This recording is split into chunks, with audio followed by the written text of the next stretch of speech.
What's up, guys? How's it going? MikeTheTech here, and today I'm going to show you how to fix your task manager showing 100% CPU usage. This seems to be related to VR systems, but not exclusively. I do have a Vive, but the person who actually found this was using an Oculus, and a few people in the comments said that they didn't have a VR system at all. But basically, the person who figured this out, and I want to give a shout out, is Andrew M.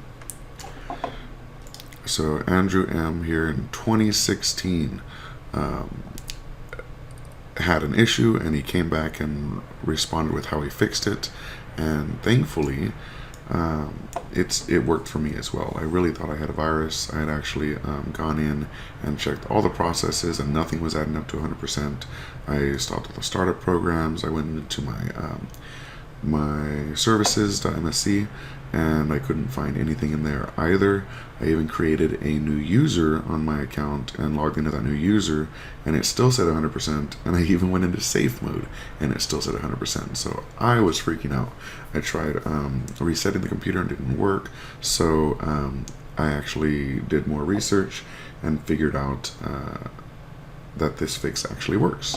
So I'm going to show you how to do it. If you've already tried everything else, if you looked in your processes, in your startup, you've done antivirus checks, malware checks, all the basics.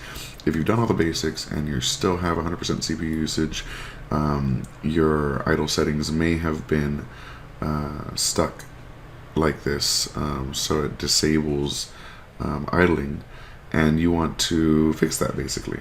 So the way to do that is you just go in and type in CMD for command prompt, and we're going to copy and paste these two codes here. So the first one changes the idle disable back to 0, and then this one sets that power scheme to current.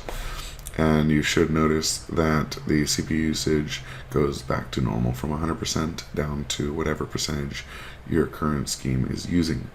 This was really useful to me. I'm not sure why this happened, but it definitely was a bit shocking, especially as an IT person.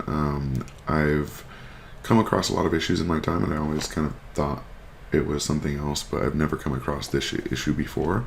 I pretty much just assumed I had a virus or some sort of malware that was running some crypto mining thing in the background or some crazy stuff like that.